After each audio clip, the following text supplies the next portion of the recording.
Louis Michel, bonjour. Vous êtes député européen dans le groupe démocrate et libéral, ex-commissaire européen au développement.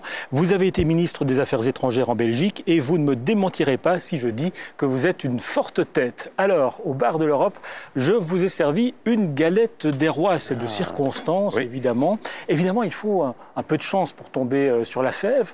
De la chance. Est-ce qu'il en aurait fallu également pour attraper Salah Abdeslam, l'un des auteurs présumés des attentats de Paris? Vous savez que la presse française en particulier a tiré à boulet rouge sur la police belge, notamment en matière de communication d'information. Je pense que ça a été rectifié depuis très longtemps. Je pense que de la chance, il en faut toujours quand on fait du renseignement ou quand on recherche des terroristes. Mais ceci étant dit, je pense que la police belge a fait parfaitement son travail. J'ajoute que ce monsieur a été arrêté 3 fois par la police française, si on l'a laissé repartir. Donc, on ne va pas commencer ce genre de débat-là. Je crois que ce qu'il faut... Est-ce qu'il y a quand même des lacunes? Le Premier ministre belge, que vous connaissez bien, a parlé de la nécessité de créer une CIA européenne. J'allais y venir. Il est évident que si on avait eu une CIA européenne, si on avait eu, dans le fond, une centralisation automatique de toute une série de renseignements, de toute une série de personnes suspectes,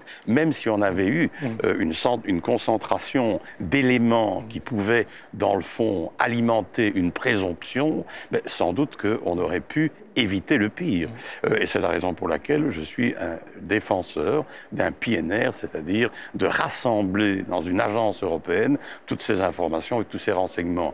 On est arrivé à un accord, il ne va pas aussi loin que ce que nous aurions souhaité, puisque l'échange d'informations ne sera pas automatique, mais que ça va quand même améliorer la situation grandement, c'est un fait. Le PNR, c'est un fichier de renseignement qui concerne les passagers aériens, et uniquement les passagers aériens. Les passagers aériens, parce qu'on se rend compte quand même que des terroristes ou des gens qui les ont aidés font des circuits que si on avait pu, si vous voulez, recroiser toutes ces données, on aurait sans doute pu, en tout cas, les soupçonner et sans doute les arrêter préventivement, ce qui n'a pas été possible jusqu'ici. Alors, il y a un autre débat. Et enfin, ces terroristes, ils utilisent souvent des Twingo et des Golf. Oui, pas seulement. Hein, pas seulement.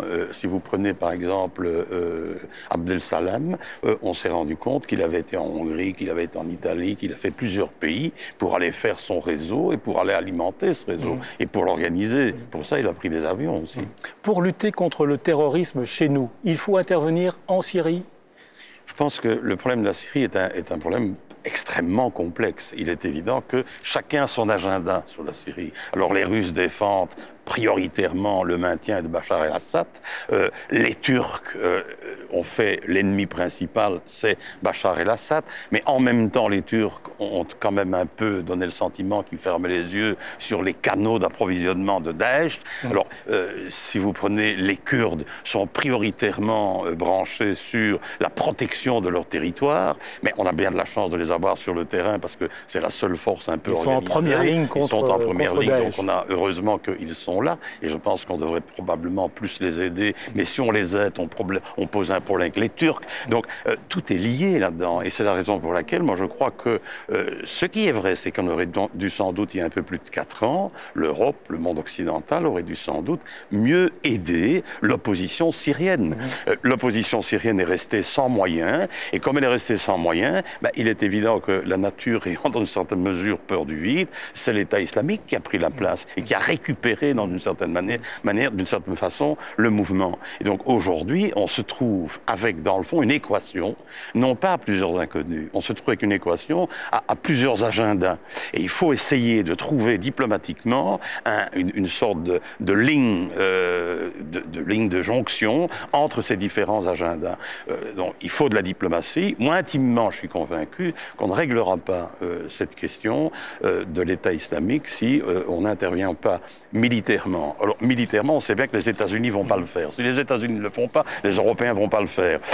Et donc, on ne peut compter que sur des forces régionales. Alors, on sait bien qu'on essaye d'aider les Kurdes, évidemment, pour mettre un terme aux exactions de l'État islamique, mais le chemin est encore long. Et il y a un autre élément, c'est un autre élément du puzzle. Tant que Bachar el-Assad restera en place, on sait que des centaines de milliers de Syriens, il y en a 12 millions qui sont partis, vont évidemment fuir. Et donc la question des migrants qui viennent de Syrie, elle n'est pas finie. C'est une question qu'on va devoir accompagner encore longtemps. On va parler d'un autre dossier. Regardez ces images, Louis Michel. Ce sont les images du président du Burundi, avec un casque sur la tête, un peu comme s'il ne voulait rien entendre. En tout cas, il ne veut pas entendre parler de l'arrivée de casques bleus ni de forces de l'Union africaine dans son pays. Il y a une crise politique très grave actuellement au Burundi qui inquiète le Parlement européen. Vous-même, vous avez parlé de risque de guerre civile. On en est là? Ah oui, on en est là. On en est là parce qu'on a affaire à un despote. Moi, je connais très bien Nkurunziza. Et au début de son élection, on l'a d'ailleurs aidé. Je rappelle que la Belgique est intervenue, je crois, 2 fois pour aider à financer les enseignants et les fonctionnaires qui n'étaient plus payés. Donc, on lui a fait confiance au début. Or, on constate aujourd'hui que non seulement il ne respecte pas la Constitution, mais qu'en plus, ce qui, à mon avis, est encore plus grave, il ne respecte pas du tout les accords d'Arusha.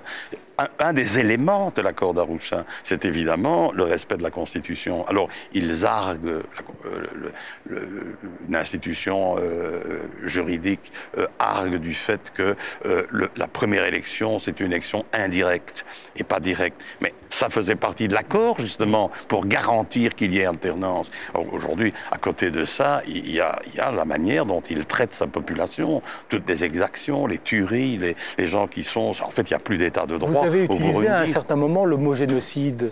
Oui, quand même parce qu'il a... Non, ce n'est pas dangereux, parce qu'il a réutilisé d'ailleurs le président du Sénat, qui m'a d'ailleurs attaqué, qui demande au président Schulz de me mettre au pas. Vous imaginez le respect qu'ils ont de l'indépendance du parlementaire. Mais enfin, soit, c'est risible, bien entendu, mais c'est simplement significatif de l'état d'esprit. Je rappelle que le président du Sénat, qui est le porte-voix de M. Nkurunziza, a utilisé des termes et une sémantique qui non seulement rappellent, mais qui correspondent parfaitement à la sémantique qui a été utilisée au Rwanda quand il y a eu le génocide Tutsi au Rwanda.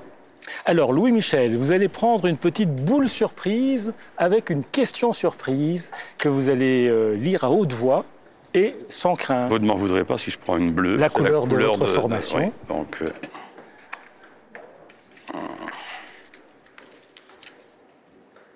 ça, c'est une question facile. Vous êtes fier de Charles. Alors, Charles, pour ceux à qui ça aurait échappé, c'est votre fils, c'est Premier ministre. Évidemment que je suis fier de Charles. Je dois d'ailleurs dire qu'il me rend admiratif à peu près chaque jour un peu plus. Je le trouve très calme, je le trouve sobre. Je le trouve Il vous demande des conseils en cachette? Absolument pas. Eh bien, je dois vous dire que ça a fait souvent l'objet comment peut-je dire, de moqueries dans la presse. Je dois vous dire que Charles est un garçon indépendant. Il a été élevé comme ça par sa maman et par son papa. C'est quelqu'un qui se fait une opinion lui-même. Je crois qu'il répugnerait d'ailleurs à me demander mon avis. Alors, il a un système à lui, hein, il évoque ses positions, ses opinions, etc. Et je ne me risque pas à lui donner mon avis. Merci Louis Michel d'être venu au bar de l'Europe et on va s'attaquer à ce gâteau des rois en espérant que vous aurez la fève.